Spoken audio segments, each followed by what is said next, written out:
신약 성경 249쪽 로마서 8장 28절 말씀입니다. 우리가 알거니와 하나님을 사랑하는 자, 곧 그의 뜻대로 부르심을 입은 자들에게는 모든 것이 합력하여 선을 이루느니라. 아멘. 오늘은 로마서 8장 28절의 마지막 시간이 될 것 같습니다. 우리가 오랜 시간 동안 이 한 절의 말씀을 가지고 여러 면으로 생각해 보았는데, 오늘 말씀을 드리면서 이전에 들었던 말씀을 한번 정리해 보시기도 하시고, 또한 마음에 새겨서 다음에 이 구절이 나올 때는 우리가 이전에 이렇게 배웠지 하고 그때 들었던 말씀을 새롭게 깨닫고, 또 그때 또 듣는 말씀이 지금 듣는 말씀의 기초 위에 바르게 세워지는 이런 우리들에게 믿음의 실력을 발휘할 수 있는 이런 기회들이 되어야겠습니다. 부르심에 합당한 자의 삶을 우리가 계속 생각을 해보고 있습니다. 먼저 우리가 부르심에 합당한 삶에 대해서 몇 가지만 좀 더 정의를 해보고 지나가겠습니다. 하늘의 부르심에 합당한 삶이라는 것은 지혜로운 삶을 얘기하겠습니다. 우리 다 같이 한번 해봅시다. 지혜로운 삶. 지혜로운 삶. 하나님 앞에 부르심 받은 자가 되었는데 이 세상에 살면서 어리석은 자가 되면 안 됩니다. 부르심 받은 자라면 부르심 받은 자로서의 삶을 살 때에 그 사람은 부르신 자가 그를 그와 같은 자로 불렀기 때문에의 삶을 살기 때문에 그는 지혜로운 삶을 살아야 하는 것이고 그런 삶을 살 수밖에 없는 것입니다. 나는 무능하지만요.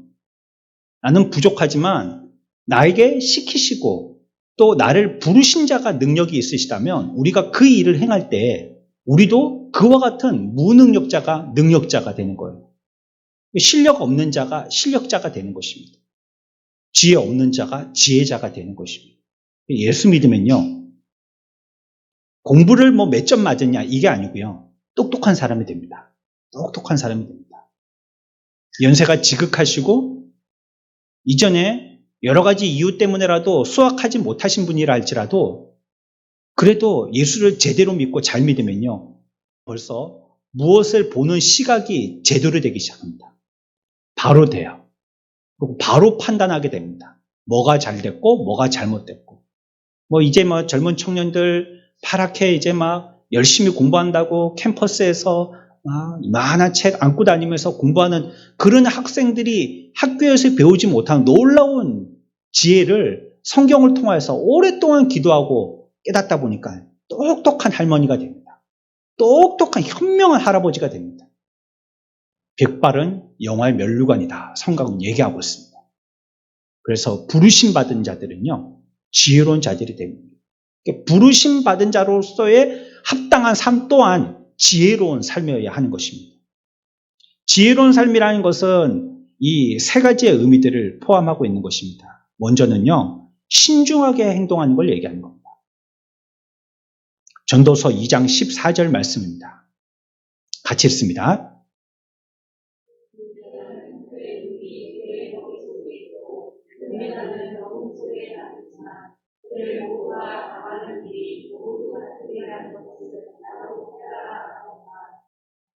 아멘. 지혜자는 그의 눈이 어디에 있다고요? 머릿속에 있다는 거예요. 눈이 머릿속에 있어요. 아무렇게나 행동하지 않아요. 아무렇게나 말하지 않아요. 나온 대로 그냥 감정이나 기분대로 그렇게 행동하지 않아요. 어떻게 하느냐? 눈이 머릿속에 있어요. 우리의 머릿속을 한번 이렇게 살펴보는 겁니다. 눈이 머릿속에 있어서 눈이 우리의 머리에 어떤 부분을 생각해야 되고 어떤 거는 생각하지 말아야 되고를 다 보는 것입니다. 이전에 한글 개혁판 번역에서는요, 눈이 밝아지고 이렇게 표현되어 있었습니다. 그런데 이 부분은 오늘 우리가 읽은 개정개혁판이 더 정확하게 해석을 해놓은 것 같습니다. 이게 의미로는 우리가 이게 무슨 말인가 좀 어려울 수 있지만 해석은 바르게 된 것 같아요. 눈이 머릿속에 있어요. 뭘 얘기하는 겁니까? 어떤 행동들을 할 때 심사숙고하는 것입니다. 신중하게 행동하는 겁니다. 세상 사람들은요, 말하지 않지만요, 저와 여러분들 기독교인들이요, 쩔뚝거리면서 생활하기를 원합니다. 그리스도인들의 옷에 얼룩이 묻어있는 걸 발견하기를 원해요. 그래서 예수 믿는 사람들이 세상에 더욱 중심에서 비난거리가 되는 겁니다. 자기들은 그런 죄를 지어도 그것 가지고는 일반적이라고 생각을 합니다. 우리야 다 나쁜 놈들이니까 이렇게 생각하는지 모르겠지만, 그런데 교회 다니는 사람들이 그런단 말이야 하면 온 화살이 교회로 다 쏟아집니다. 백화점에서는 전염병 환자들 나와도, 마트에서는 전염병 환자가들 나와도 인원 제한 같은 거 하지 않습니다. 근데 교회에서는요, 그런 사람 한두 사람만 나오면 교회를 폐쇄시켜버립니다. 굉장히 잘못됐다는 거예요. 우리들은 식사를 합니까? 마스크를 벗기를 합니까? 벗으라도 여러분들은 서로를 위해서 안 벗고 계시잖아요. 우리가 그렇게 서로 일주일 동안 어떻게 지내는지, 교제도 신앙의 중요한 한 가지 우리의 의무인 거예요. 근데 이것도 우리 지금 안 하고 있잖아요. 혹시 나 때문에 예배 잘못될까봐 우리가 지금 참고 있는 거잖아요. 그런데 그 사람들은 술집에서 자기들끼리 술판을 벌이고 노래방에서 노래를 부르고 동해로 가는 시외버스들의 만석이랍니다. 이제 휴가철이 돼서요, 부산, 동해 그쪽으로 가는 차들이 꽉꽉 채워져서 간대요. 기차, KTX 꽉꽉 차서 간대요. 교회에서 코로나를 만들었습니까? 어쨌습니까? 그럼에도 교회가 어떻게 되어지기를 한쪽 마음으로는요, 유심하게 바라보고, 그런 면이 자기들하고 비슷한 면이 있으면 더욱더 예민하게 반응하는 것입니다. 그렇기 때문에 우리들은요, 더욱더 우리의 삶에 있어서 똑바로 걷기 위해서 애써야 합니다. 똑바로 걷고 싶어요, 주님. 복음성가처럼 말이죠. 세상은 우리가 쩔룩거리면서 걷기를 원하니까. 세상 사람들에게 기독교를 비난할 여지를 주지 않으려면요, 우리는 추악한 죄를 버려야 하고요, 이것과 함께요, 합당하지 않은 일도 우리에게서 하지 않도록 떨어버려야 됩니다. 아예 죄와는 상관없는 자의 삶을 살아야 돼요. 그 조금 유익을 위해서요. 조금 이익을 위해서요. 돈 1,000원 아끼는 거 그거 위해서요. 돈 10,000원 아끼는 거 이거 위해서요. 우리의 경건한 삶이 세상 사람들에게 거룩한 모습, 천사처럼 보여가지고 그들에게 회개하게 하지는 못한다 할지라도 신중하게 우리가 살면요, 우리의 삶에서 다시 얘기해서 지혜로운 삶을 산다면요, 그들이 비난하는 입은 다물게 할 겁니다. 그렇기 때문에 우리들은요, 지혜로운 삶을 살아야 돼요. 어떻게 해요? 눈이 머리에 있어요. 신중해야 합니다. 무엇을 한 가지 생각하고 말하고 행동할 때도 그냥 툭 나온 대로 하면 안 돼요. 눈을 머릿속에 눈이 있어서요, 생각하고 행동하는 겁니다. 두 번째요, 지혜롭다는 것은요, 지혜로운 삶을 산다는 것은요, 겸손히 행동하는 걸 얘기하는 것입니다. 복음의 정신은 거칠거나 폭력적이지 않습니다. 복음의 정신은 온유하고 매우 솔직합니다. 그래서 베드로는 이렇게 얘기하고 있습니다. 베드로전서 3장 8절입니다. 함께 봅시다.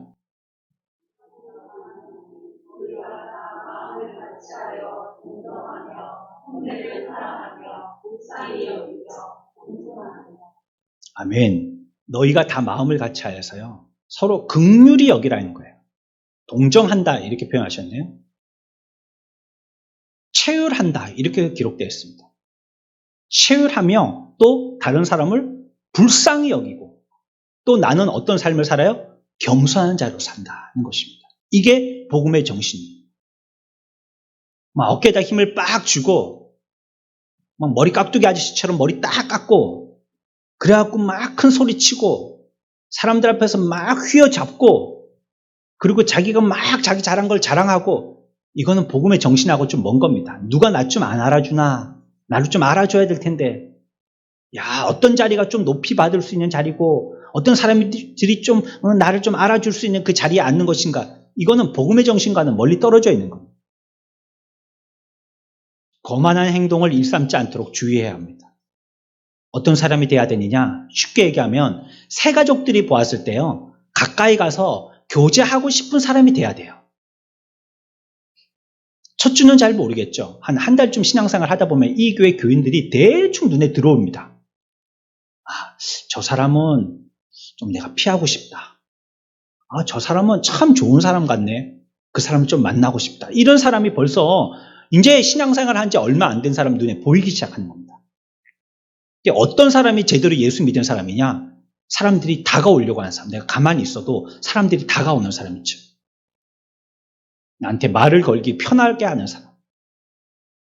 바보 멍충이처럼 얘기해도 이래도 저래도 이렇게 하지만 다 받아주지만 그러나 자기의 신앙에 있어서는 아주 그냥 깊이 박힌 기둥과 같이요. 신앙에 절대 흔들리지 아니하는 믿음에 아주 뚝심 있는 연약해 보이지만 그 심중이 아주 강한 이런 모습을 가지고 있을 때 새 가족들도요. 그들을 보고 저 사람 부럽다. 저런 사람 나도 되고 싶다. 그래가지고 예수를 믿기 시작하는 겁니다. 참 경건이라는 것은 공손함과 예의를 절대 배제하지 않습니다. 막 팍팍 하는 거, 친한 사람들이라고 막 이름 팍팍 부르고, 행동 막 팍팍 하고, 무리하게 하고, 뒤에서 뒤통수 치고, 어깨 아무데나 손 올리고, 이런 행동들을 하는 것이 친한 것이라고 생각하지만 이 무례한 것입니다. 공손하지 않고, 오늘날은 더 그렇죠. 터치한다는 게 사람들을 굉장히 불쾌하게 하는 시대니까요. 옛날에는 어린아이들 예쁘면 어땠습니까? 머리 이렇게 쓰다듬으면 아이고 예쁘다. 엉덩이 토닥이면서 아이고 예쁘다 이랬죠. 요즘은 엄마들이 질색팔색합니다. 사탕도 주면 안 되는 시대입니다. 왜? 애 건강하게 하려고 이 안 썩게 하려고 유기농 이런 거 먹이고 있는데 노란 거 빨간 거 설탕도 이렇게 큰 거 붙은 거 맛있지 하고 자기가 한번 빨아먹고 주면요. 즐겁을 합니다. 그러니까 우리가 예수 믿는다는 것은요. 예의를 갖추는 것입니다. 신사적이 되는 겁니다. 아주 젠틀한 사람이 되는 겁니다. 아브라함은요. 헷 족속을 향하여서 창세기 23장 7절에 뭐라고 얘기냐면 아브라함이 일어나 그 땅 거민 헷 족속을 향하여 몸을 굽히고 헷 족속은요. 이방 민족을 얘기합니다. 이 이방 민족을 향하여서 아브라함이 어떻게 했느냐? 몸을 굽히고 그냥 입으로 하이 이렇게 인사하고 그친 게 아니라는 거예요. 동양 사람들의 인사는 허리를 굽히는 거잖아요. 아주 숭배할 만한 큰 어린이 있을 때는요. 머리 정도 굽히는 게 아니고 완전히 엎드려지잖아요. 옛날에 큰 황제 앞에서는요. 쭉 뻗었잖아요. 엎드려가지고. 코가 땅에 닿을 정도로 이마가 땅에 닿을 정도로 그렇게 엎드렸잖아요. 아브라함이 지금 헷 족속 이방 민족을 향해서 그러고 있는 겁니다. 바울은 고린도전서 2장 22절에 여러 사람에게 내가 여러 모양이 된 것은 아무쪼록 몇몇 사람들을 구원코자 함이니라 라고 얘기하고 있습니다. 앞에 안 나오죠? 지금? 나옵니까? 여러 사람에게 내가 여러 모양이 된 것은 여러 모양이라는 게 뭡니까?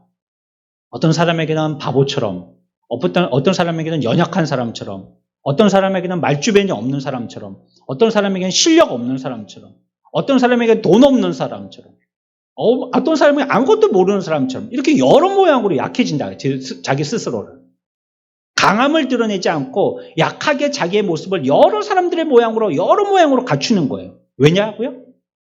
왜라고 했어요? 바울은 왜 그렇게 한다고 했어요? 아무쪼록 몇몇 사람이라도 구원하려고. 여러분들이 목에다가 힘을 빡 주고 어깨 딱 이렇게 해가지고 하고 있어 보십시오. 그러면 옆에 주위에 누가 다가오려고 하는지. 바보처럼 히히거리고요. 허허허거리고 여길 때대로 다 해가 웃고요. 이렇게 꼬집어도 헤헤 웃고요. 그러면 그 사람한테 다가갑니다. 저 좀 모자르구나. 내가 가서 좀 도와줘야 되겠다. 이러고 다가오죠. 그냥 눈이 쇠목걸이 돼갖고 아이언맨 눈처럼 해가지고요. 어깨에 힘을 빡 주고 턱 이렇게 치켜들고 있으면요. 그 사람한테 가까이 안 갑니다.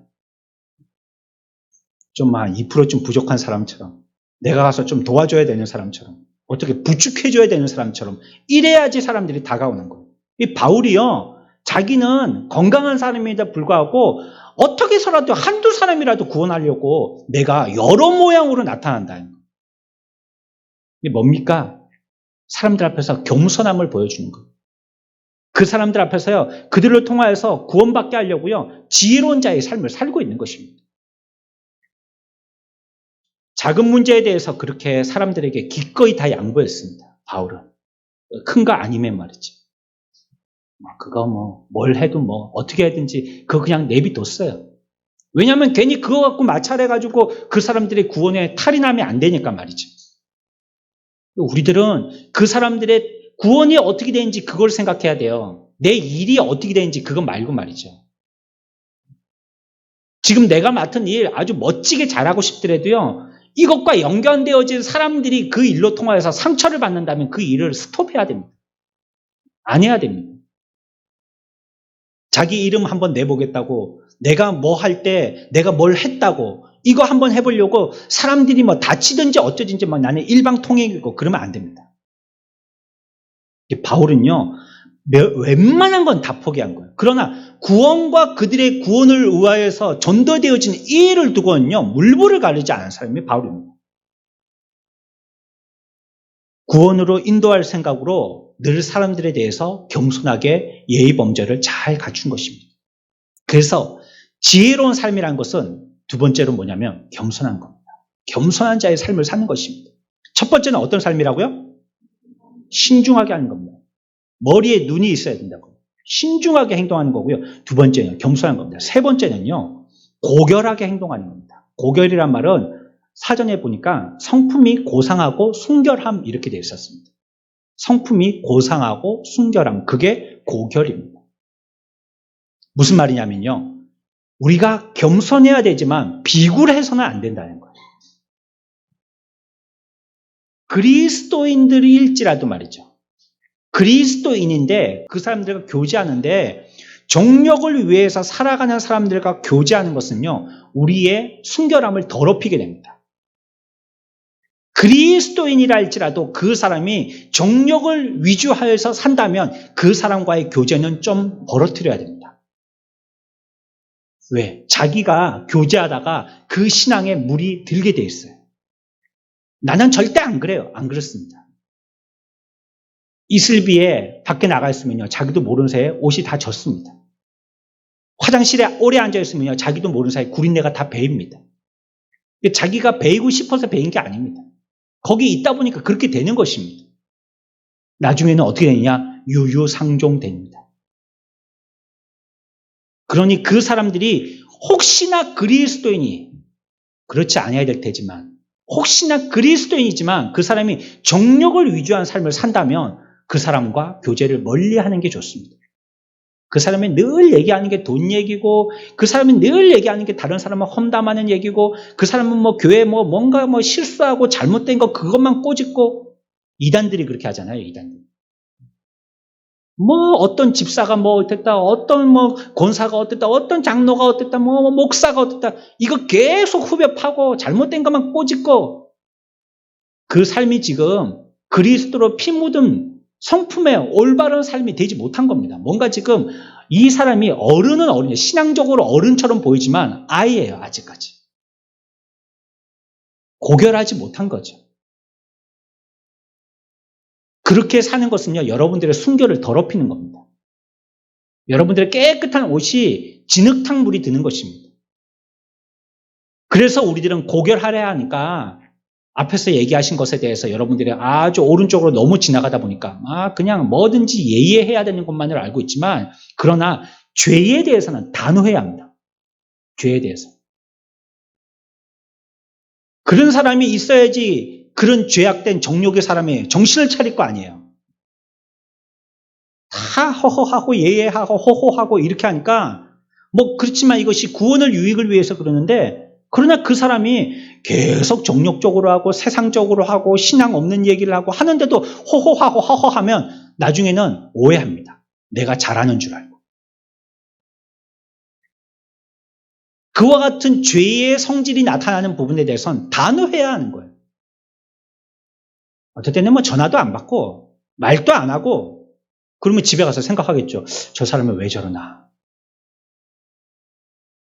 여러분들의 육신의 마음이 상해서 그래서나 절대 안 됩니다. 내가 무슨 앙심을 품고 한다든지 그래서는 절대 안 됩니다. 성도들은 사랑하는 것이 성도고요. 하나님은 사랑을 통해서 은혜 주시고요. 은혜 받았다 하면 사랑으로 표현하는 것이 당연하기 때문입니다.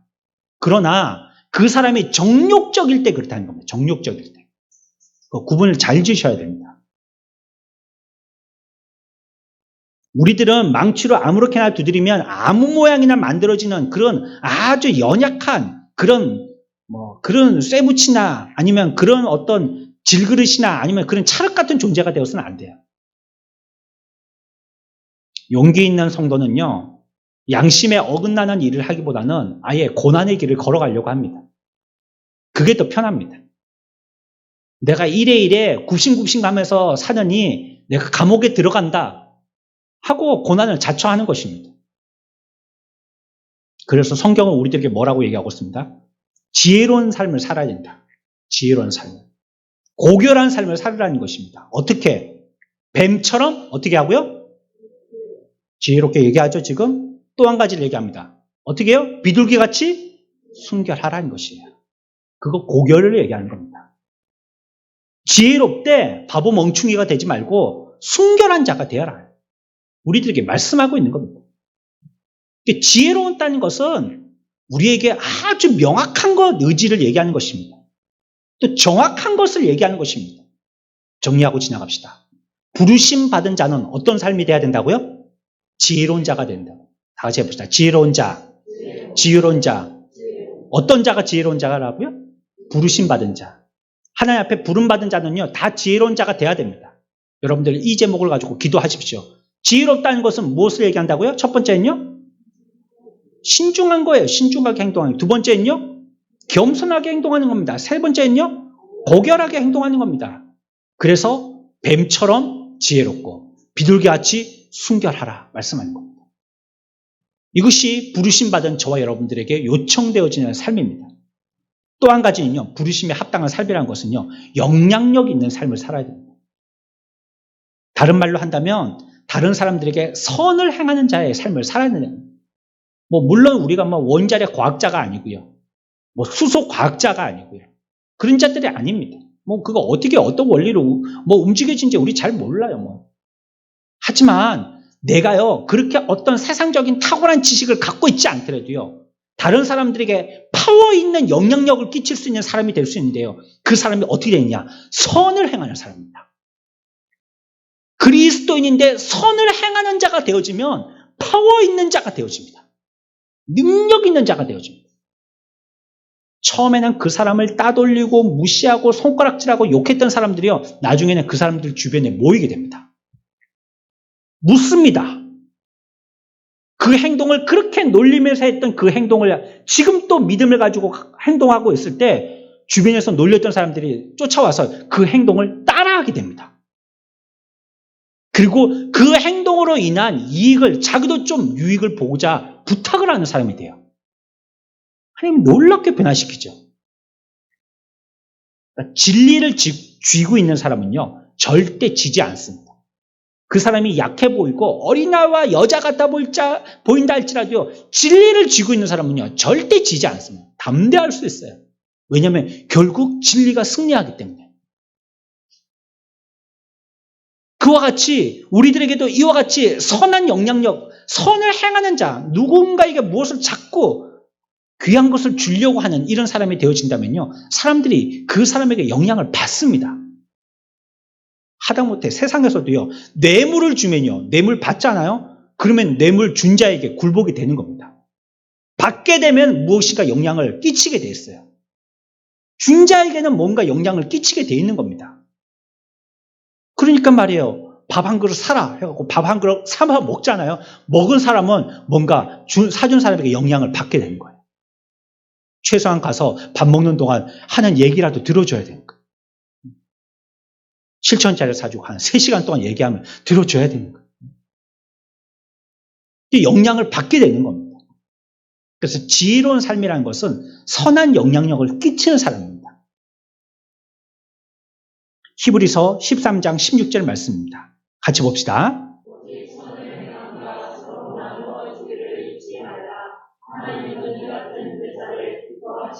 하나님이 어떤 예배를 받으신다고요? 이 제사 예배로 여러분들이 바꿔도 무방합니다. 하나님이 어떤 예배를 받으신다고요? 선을 행한가 나눠주는 자의 예배를 받으신다는 겁니다. 선을 행하고 나눠주는 자의 예배를 받으신다는 거예요. 그분들이 돈이 많고 부자기 때문에 나눠주는 게 아닙니다. 근데 보면 연약하고 힘들고 그렇게 어렵게들 사시는 그런 분들이 더 많이 나눠주는 경향이 있어요. 왜냐하면 자기가 어려워봤으니까. 그 어려운 가운데 누구한테 받았을 때 그 고마움의 간절함을 느껴봤거든요. 그러니까 이건 뭐 조그만 거 한 개라 할지라도요. 나눌 줄 아는 사람이 되는 거예요. 예전에 선배 목사님들한테 그런 얘기 들은 게 있습니다. 시골 목회할 때는 지금처럼 부유하지는 않아도 행복했다고. 아니 눈 떠보면 사택이 교회 안에 딱 붙어있는데 말이에요. 단칸방에. 그렇죠? 미닫이 문에 휘식 밀고 씩 닦고 하는 그런 문. 그리고 주방 뭐 연탄, 아궁이 있는 그런 연탄. 그런데 그 사택이 있는데 말이에요. 새벽 기도 한다고 딱 눈 떠고 나가보면 고등어 한 마리. 또 눈 떠서 새벽 기도 한다고 나가보면 또 뭐 쌀 한 포대. 뭐 어떤 때는 감 2개, 사과 1개, 감자 2개, 옥수수 1개, 고구마 3개. 이렇게 올려놨다는 거예요. 뭐 그게 무슨 큰 돈이 되겠습니까? 예? 뭐 목사님이 그거 싫어할 수 있죠. 나는 고구마 안 먹어, 감자 먹지. 이럴 수도 있죠. 하지만 성도들이 사랑으로 그 베풀어주는 그 손길이 그게 감동적이잖아요. 그게. 목사가 뭐 먹고 삽니까? 쌀 먹고 사는 사람들이 아닙니다. 하나님의 사랑과 성도들의 사랑 먹고 사는 사람이죠. 예전에는 시골에서 그렇게 목회를 하셨단 말이에요. 지금은 도시에서 목회하니까요. 안 그런다는 거예요. 물론 우리 교회 얘기는 아닙니다. 다른 도시 교회 얘기입니다. 안 그런다는 거예요. 전부 다 얌체들이 돼가지고 손해 안 보려고 전부 다 자기는 손해 안 보려고 전부 다 그런다는 거예요. 새처럼 해가지고 이렇게 산다는 거예요. 하나님이 받으시는 예배는 어떤 예배자냐? 나눠주기를 원하는 사람. 서로 선을 행하기를 기뻐하는 사람. 이 사람의 예배를 받으신다는 겁니다. 이 시간에 여러분들이 예배 자리에 나와서 예배를 어떤 마음가짐으로 드리냐 중요하지만요. 참된 예배자의 준비는요. 여러분들이 일주일 동안 어떻게 살았느냐가 그 사람을 예배자로 만드는 것입니다. 선을 행한가 나눠주기를 기뻐하는 자로서 살았으면요. 이 시간에 예배할 때 여러분들의 마음도 즐겁고 흥겨울 겁니다. 왜? 또 드리는 거거든요. 이 시간. 일주일 동안 사람들에게 나눠준 것처럼 이 시간에는 또 하나님께 또 드리는 거거든요. 기분이 좋은 겁니다. 그건 우리가 헌금만을 얘기하는 게 아니에요. 내 시간도 드리는 거고, 이 시간 내 몸도 드리는 거고, 이 시간에 내 작정도, 내 의지도 다 드리는 거거든요. 드리는 게 기분 좋은 것입니다. 선행은요, 이 믿음이라는 것을요, 아주 영화롭게 만듭니다.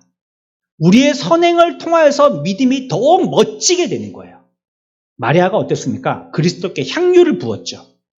그것처럼 우리의 선행으로 복음의 향유를 부을 때요, 향기로운 냄새가 널리 퍼지게 되는 것입니다.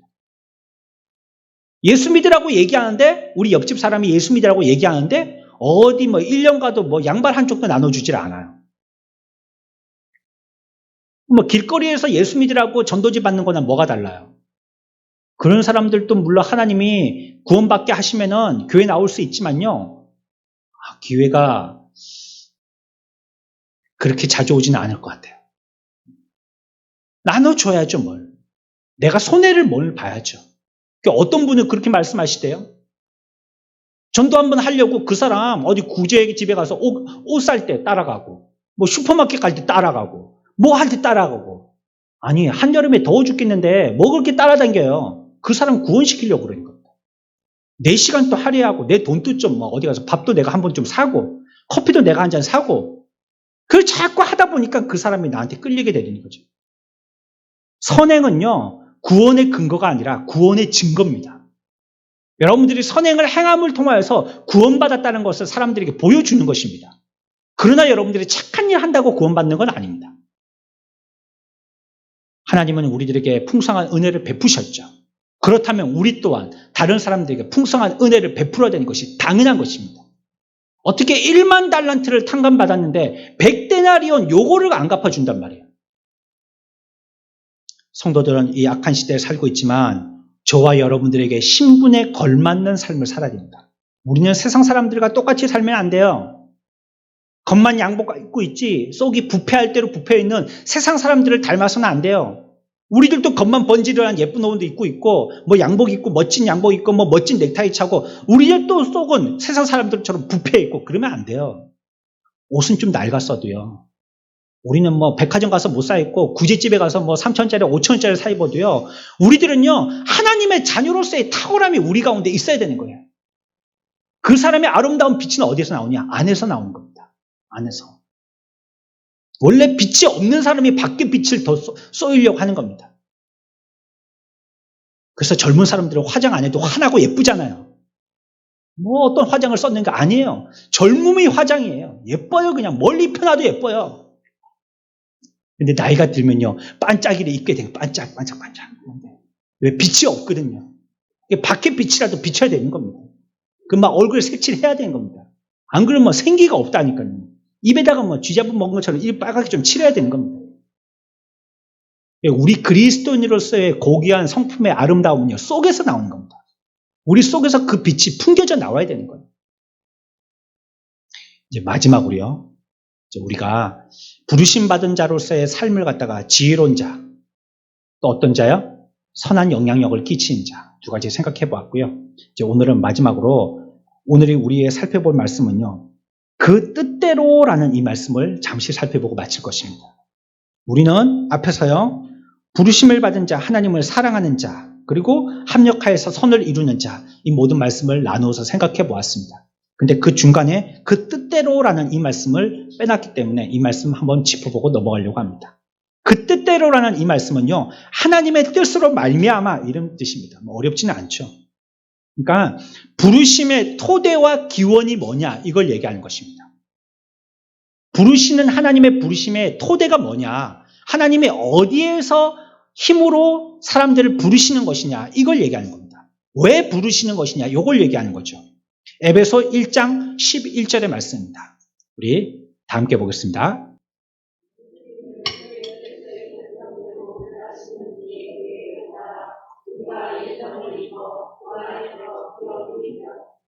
아멘. 모든 일을 누구의?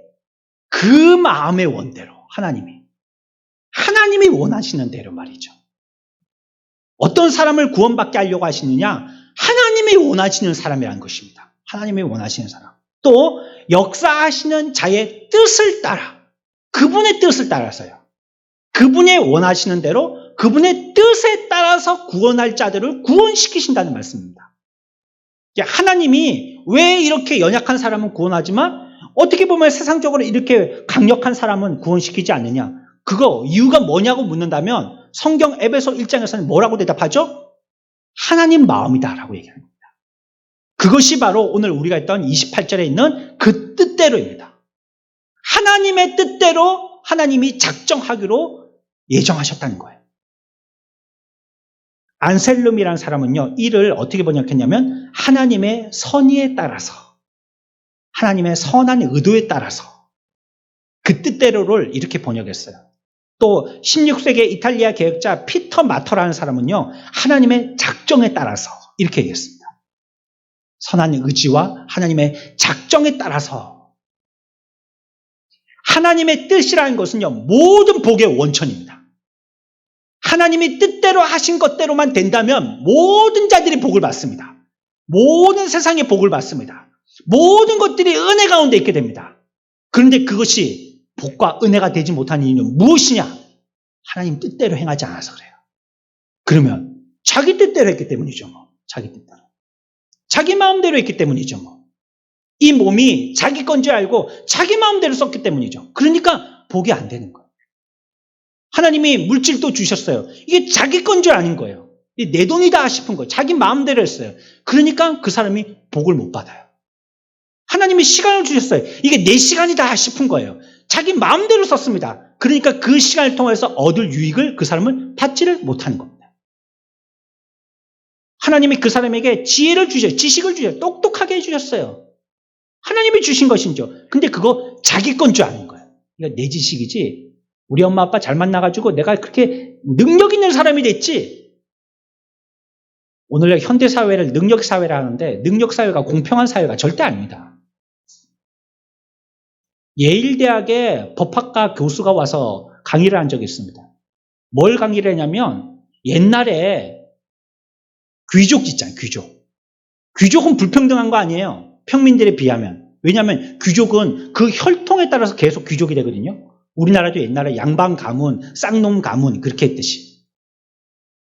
그건 불평등한 거잖아요. 아무리 똑똑해도 말이죠. 귀족이 안 되면 그냥 가난하게 살아야 되는 거예요. 그러니까 오늘날은 이제는 이 귀족이 다 허물어지고 말이야. 개혁이 일어나가지고 부흥운동이 일어나가지고 이제 어떤 인문주의 시대가 돼가지고 어떤 일이 일어났냐. 이제 능력주의. 누구든지 능력이 있으면 전부 다 공평하게 살 수 있다. 함정입니다. 이것도.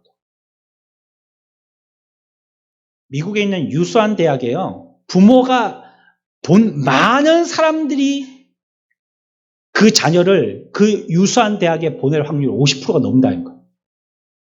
돈 없는 자녀들은 그 좋은 대학에 들어갈 확률이 1, 2%밖에 안 된다는 거예요.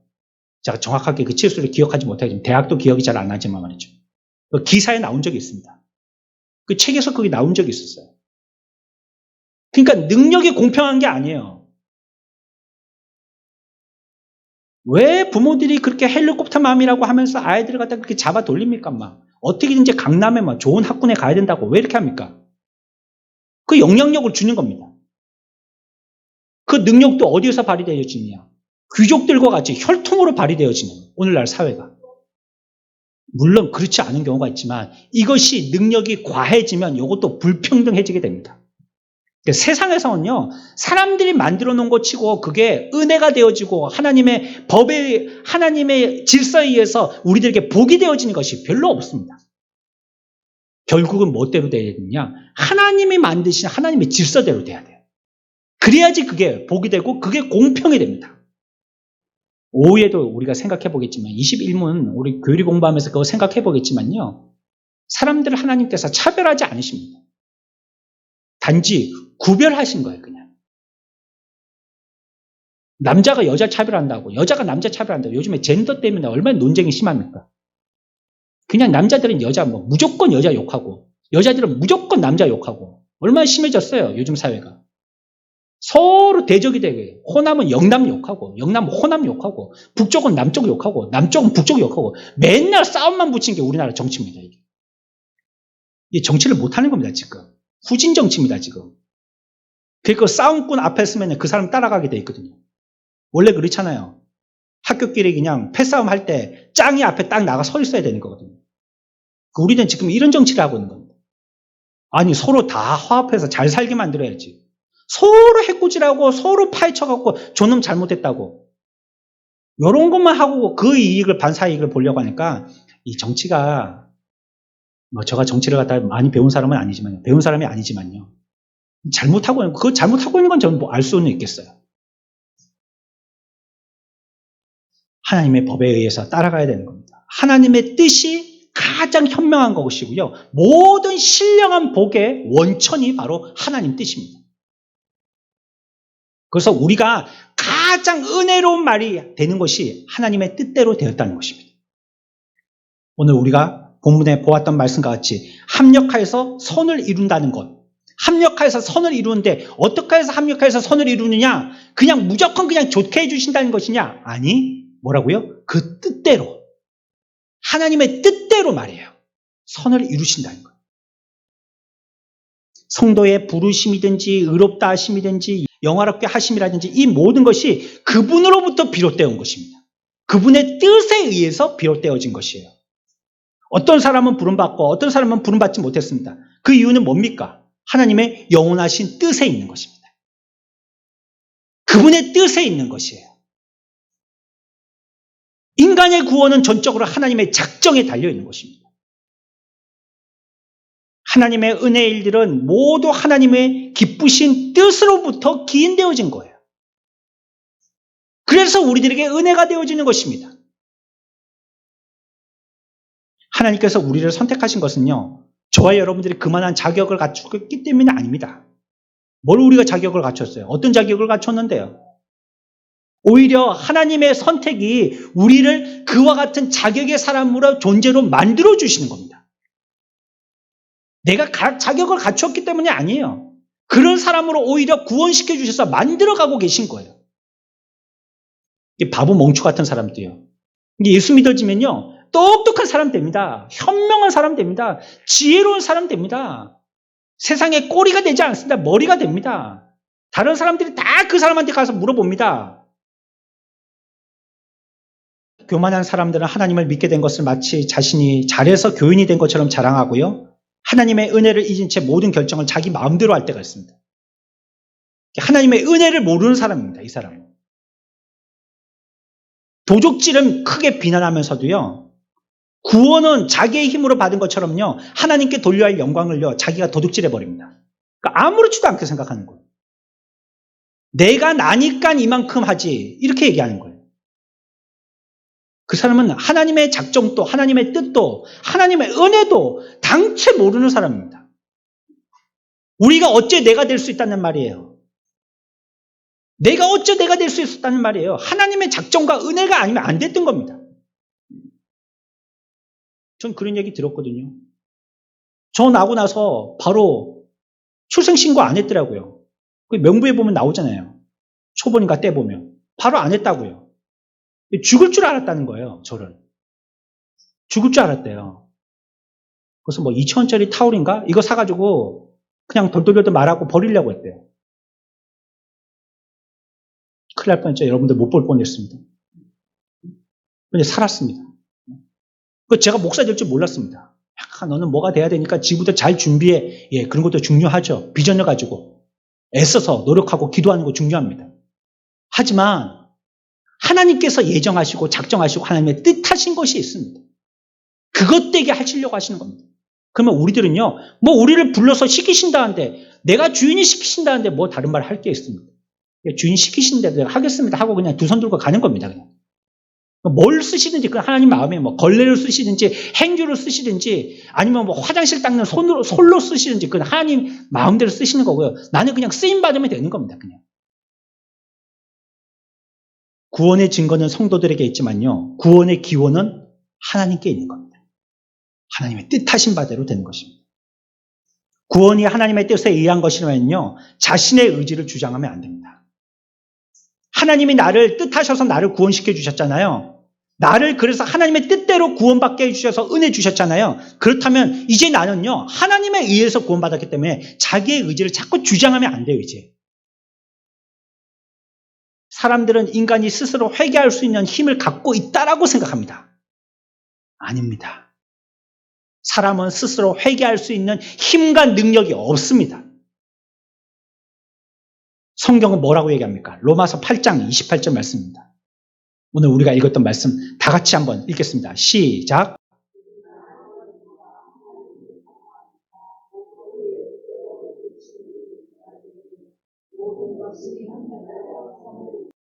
어떤 자가 회개하느냐? 어떤 자가 하나님 앞에 회개할 수 있느냐? 능력 있고 뭐 서울대학 나오고 하버드대학 나오고 머리가 막 총명하고 IQ가 막 200 이상 올라가고 돈 많은 갑부 뭐 CEO 이런 사람들이야지 다 회개하고 주님께 돌아오느냐? 아니라는 겁니다. 8장 28절에서 뭐라고 얘기합니까? 그 뜻대로 부르심을 입은 자. 그 자들만 주님 앞에 회개할 수 있다는 거예요. 아무리 명철한 자, 돈을 갖다가 막 트럭으로 쌓아놓고 사는 사람이라도 부르시지 않으면 주님 앞에 한 발짝도 올 수 없다는 겁니다. 예수님이 어땠어요? 부르니까, 부르신 자들이 보니까 전부 다 거지들, 병자들, 안진뱅이들, 다 죽어가는 사람들, 사람 노릇 못한다고 실어다가 저기 무덤가에 공동묘지 같은데 버려놓은 사람들, 이런 사람들 예수님이 만났잖아요? 다 불렀습니다. 어떤 경우에는 죽은 자까지도 불렀습니다. 그런데 그들이 전부 다 부름받고 주님 앞에 살아서 나오더라 한 거예요. 어떤 자입니까? 회개는요, 부름받은 자만 할 수 있습니다. 그의 뜻대로, 하나님의 뜻에 의해서 부름받은 자만 나올 수 있습니다. 이런 뜻에서 저와 여러분들이 오늘 이 시간에 예배한다는 것은 하나님의 크신 복으로 믿으시기 바랍니다. 우리가 하나님 앞에 복 주십시오, 복 주십시오 하는데 여러분들 큰 복 이미 받았어요. 기본적인 복 이미 받았다는 말이에요. 어떤 데 가면 그런 거 있죠. 식당에 기본 얼마 딱 내면 마음껏 먹는 겁니다. 무한 리필. 이미 돈을 냈잖아요. 무한 리필 먹는 겁니다. 뭐 그 좀 비싼 걸 먹으려면 조금 더 내야 되지만 말이죠. 그 한도 내에서는 무조건 뭐 배가 터지라고 먹을 수 있는 겁니다. 우리가 지금 하나님의 은혜 무한 리필 가운데 들어온 것입니다. 하나님의 마음껏 주신다는 거예요. 죄수가 법정에서 형을 선고받을 때요. 재판관이 사면할 뜻을 품지 않으면요. 그를 구원할 방법은 아무것도 없습니다. 일단 재판관이 좋게 봐야 돼요.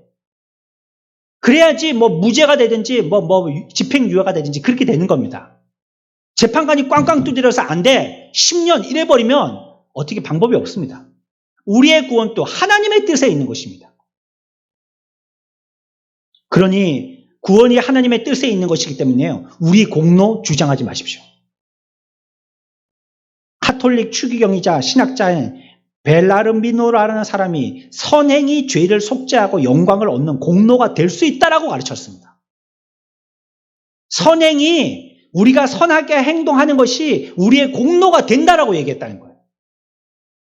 우리는 구원받은 자이기 때문에 선행을 행하는 것이지 구원을 위해서 선행을 행하는 것이 아니에요.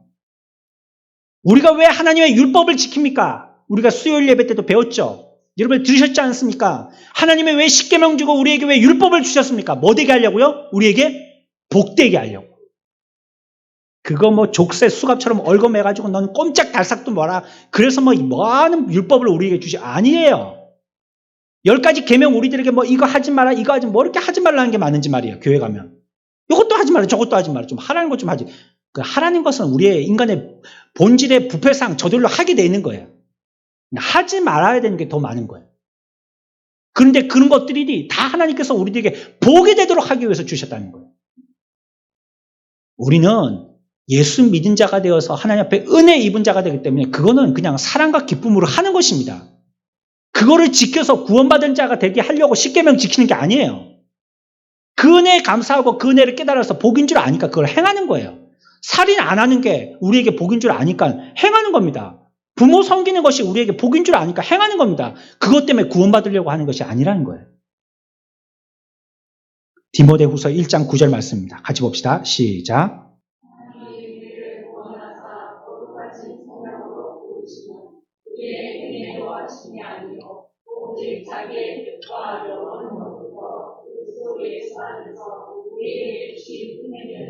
아멘. 우리를 구우시고 우리를 구원하시고 우리를 부르시는 것은 뭐대로 행하신 것이 아니에요?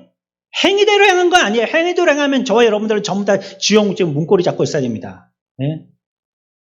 우리의 행위대로 할 것 같으면 전부 다 지옥에 이제 번호표 뽑고 지금 들어가려고 서 있어야 되는 거예요. 절망적인 것입니다. 그러나 우리를 구원하시고 부르시면 우리의 행위대로 하심이 아니야. 오직 뭐라고요? 자기의 뜻대로 하신다는 거예요. 하나님의 뜻대로. 그래서 저와 여러분들이 오늘 이 자리에 나올 수 있는 겁니다. 그 우리에게 주신 은혜대로 하신다는 거예요. 이게 은혜죠. 이게 은혜. 공로 같은 건 존재하지 않습니다. 우리가 뿌듯해하는 가장 훌륭한 행위조차도 흠과 결함에서 자유로울 수가 없어요. 그게 어째 공로가 된다는 얘기예요. 그게. 내가 이만큼 됐으니까 사람이 나 좀 알아줘야 되는 게 아니냐. 그거 어떻게 우리에게 그게 공로가 된다, 우리에게 어떻게 견장이 된다는 거예요, 그게. 자신의 공로를 자랑하려고 하는 순간 하나님의 은혜의 그릇은 딱 뒤집혀지고 맙니다. 거기에 은혜는 한 방울도 담기지 않게 됩니다. 아예 우리는 그런 생각을 접으십시오. 나는 공로 없는 자이다.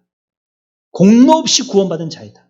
내 손은 그저 거지의 손에 불과하다라고 주님 앞에 고백해야 됩니다. 우리가 구원받았다면 그것은 우리의 공로나 우리의 행위 때문이 아니라 그분이 그렇게 구원하시기로 뜻하셨기 때문이라는 거예요. 하나님께서 우리에게 상을 베푸시는 이유는 우리에게 자격이 있기 때문이 아니고 우리가 구원을 받고 하나님 앞에 상 받는 자가 되겠다고 하나님의 약속해 주셨기 때문입니다. 하나님이 스스로 약속하셨고 그 약속을 스스로 지키시니까 우리가 상 받게 되는 것이죠. 구원은 하나님의 뜻일 때 가능합니다. 우리의 선택에 영향을 미치는 요인이 단 한 가지라도 우리에게 있다고 생각해서는 안 됩니다. 우리 안에 구원을 결정지을 믿음의 행위가 있어서 구원을 받는다고 생각하는 사람들도 있습니다. 내가 믿으니까 구원받았지. 내가 예수 그리스도를 믿었으니까 구원받았지. 믿는 건 내가 믿은 거 아니냐. 그러니까 믿음의 행위도 나에게 있는 거 아니냐. 이렇게 얘기하는 사람도 있습니다. 믿음은 선택의 이유가 아닙니다. 믿음은 선택의 결과입니다. 그 사람을 구원시켜줬기 때문에 그 사람을 믿기 시작하는 겁니다. 그 사람의 믿는 걸 보고 구원시켜준 게 아니에요. 하나님의 부르셔서 하나님의 뜻대로 그를 구원시켜 주시고 그를 그렇게 믿도록 작정시켜 주신 것입니다. 에베소서 1장 4절 말씀입니다. 함께 봅니다.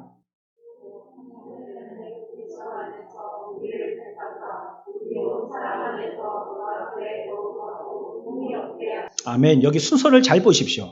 곧 창세전에 우리를 먼저 뭐 했어요? 택하신 겁니다. 택하신 것이 먼저입니다. 언제?